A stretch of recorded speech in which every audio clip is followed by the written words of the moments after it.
Hello everyone, and welcome back to my Kirby's Return to Dreamland Let's Play. This should be part 2, so if you missed part 1, you should go check that out. But anyways, yeah, let's jump right into stage 3 here.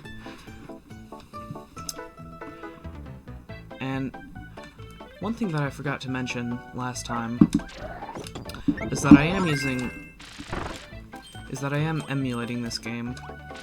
Of course I do own the original on disc, but I decided to go with emulation because it would have been a lot more annoying to try and set up the Wii, but also you can just make it look a lot nicer,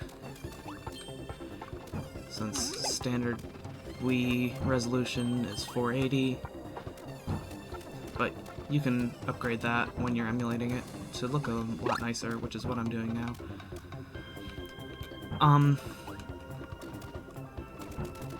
And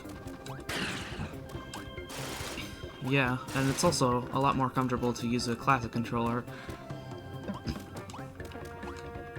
or to use a standard controller, because for whatever reason Kirby's Return to Dreamland doesn't support the classic controller, which is the same problem that I have with New Super Mario Bros. Wii. For whatever reason, they really wanted you to play those games with a sideways Wii remote, and just using a standard controller is way more comfortable than that. But anyways, I got so wrapped up in that I forgot to mention a new copy ability, Spark. This one is based around charging up your attacks to do more damage, and you can see as we charge, we get a force field around us, and it gets progressively more powerful with a giant spark ball. And it also has the standard attack here of creating a shockwave around you. You can also do downward angled and upward angled lightning bolts, so this is another fun one, but to be fair, most of them are fun.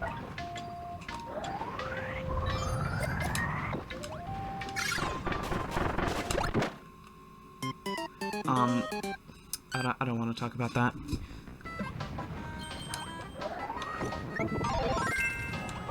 So we won't be using Spark anymore.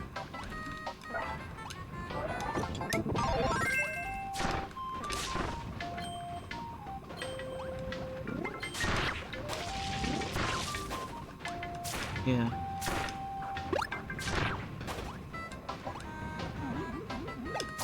Well, the game is quite generous on 1-ups. Gave me that one even though I had already collected it.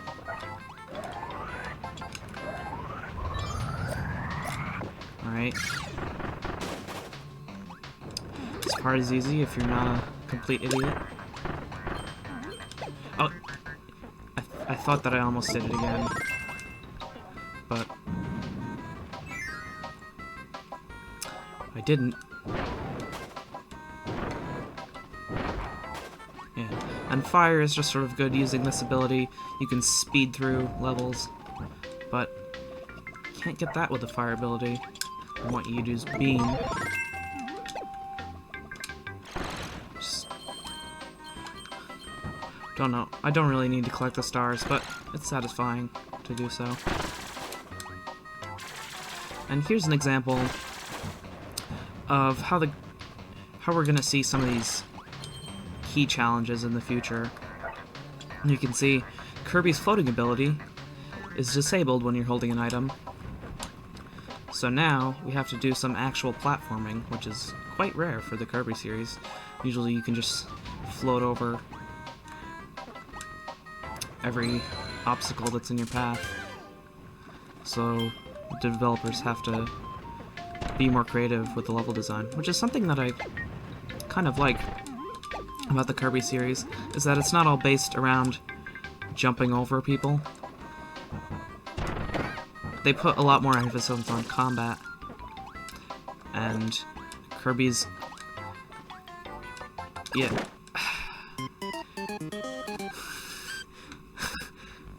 Alright, so that's the second death in this area, level 3. Yeah, Kirby games are really easy, guys. Kirby games are not challenging at all. I never realized how difficult it was to talk and play at the same time. I swear, I'm not this terrible. I would be way better if I didn't have to talk. But that's what keeps it interesting.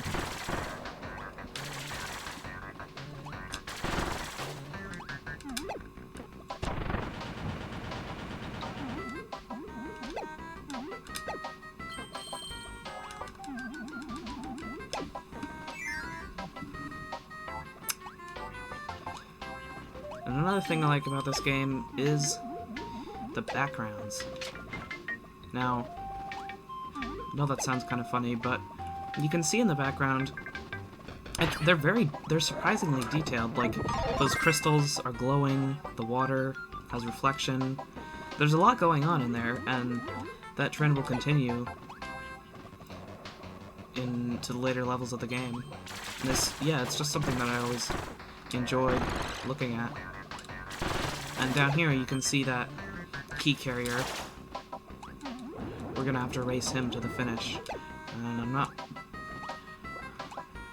Alright. Success.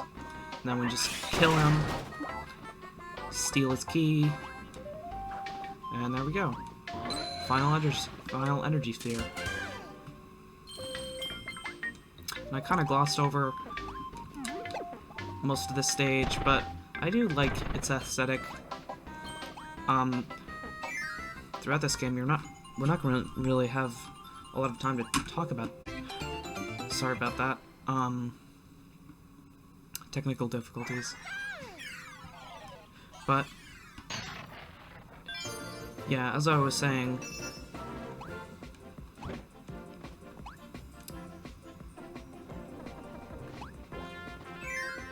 as we jump into stage 4, and I really like the music in this stage.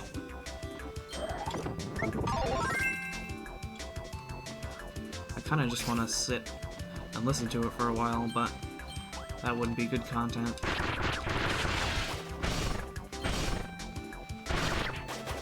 So yeah, you can see this level, completely different aesthetic from the last one. These falling rock pillars, sort of harkening back to the beginning stage.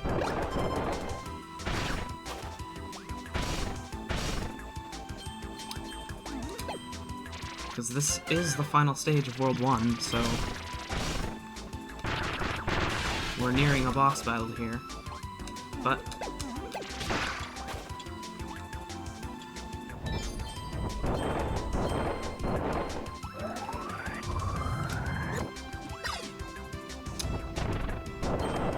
once again, pretty cool looking background with the rainbows and everything and waterfalls.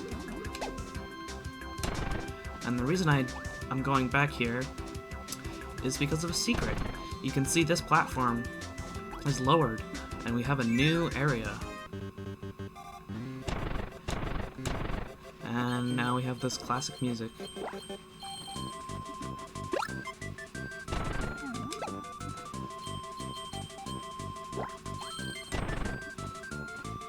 And we get access to some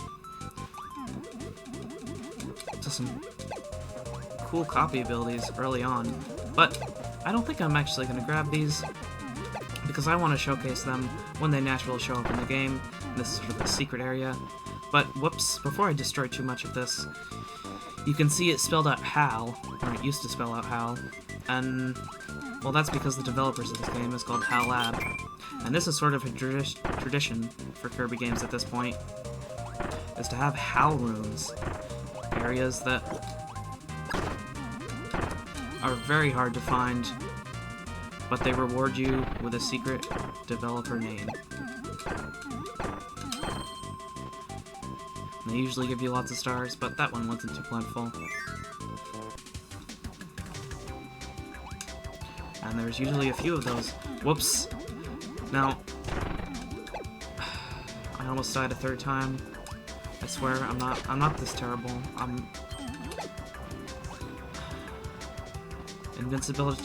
Invincibility candy.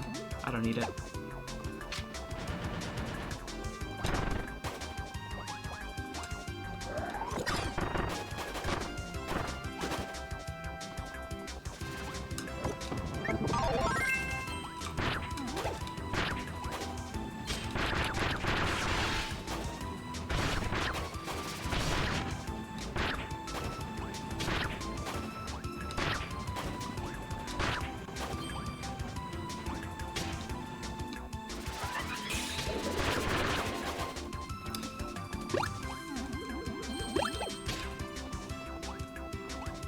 Yet again,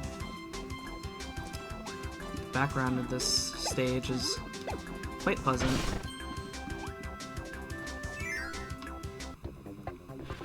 And this is a long one too. Now, underground area, falling stalactites.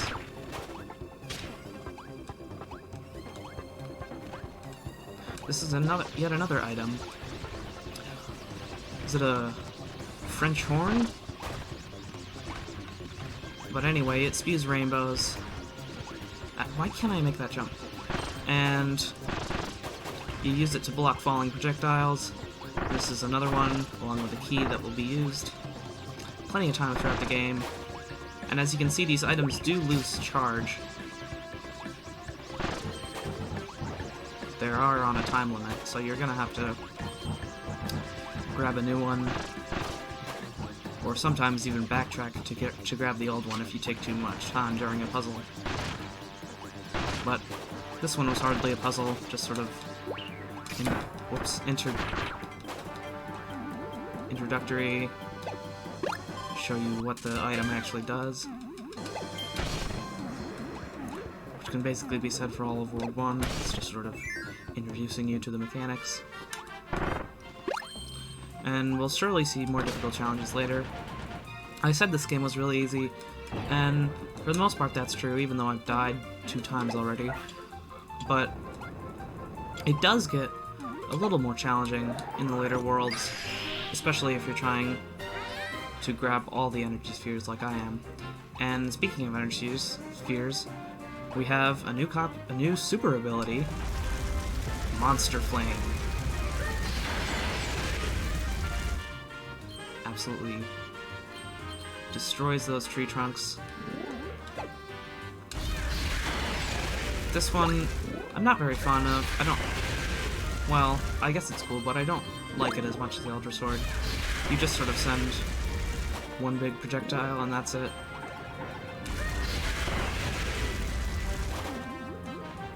Oddly enough, the super abilities are way less complex than the normal abilities in terms of moveset variety. Just push one button, and the fun thing happens.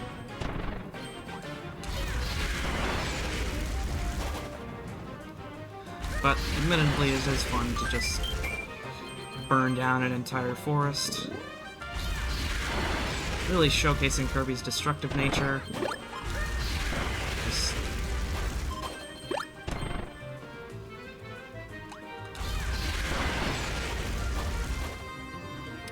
We've destroyed that large tree, a portal opens up, and these portals will appear at the end of every super ability section. So let's jump on into it.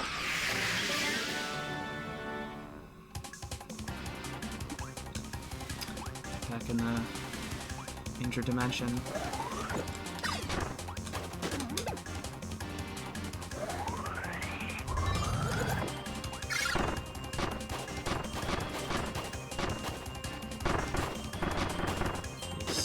Destroying these spider enemies.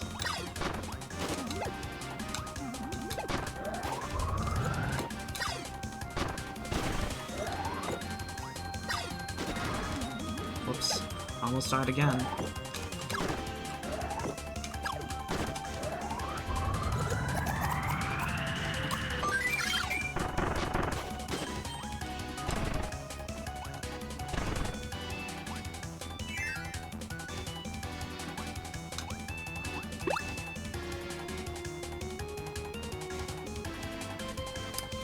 now we get a choice of either Leaf or Spark.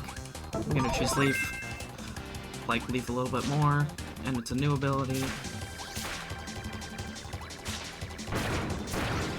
Well, not new at this point. This game is 10 years old.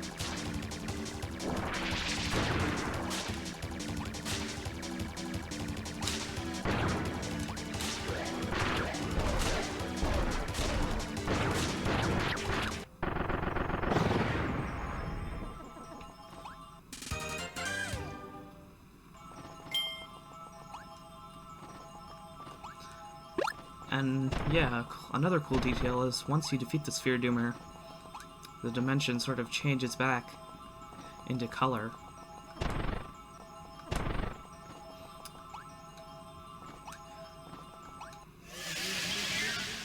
But let's jump on through.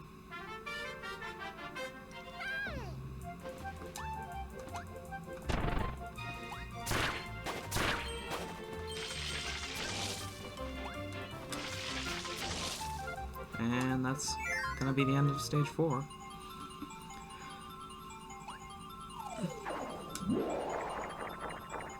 A 3. Usually pretty good at that timing minigame. And now we're going to unlock the boss stage.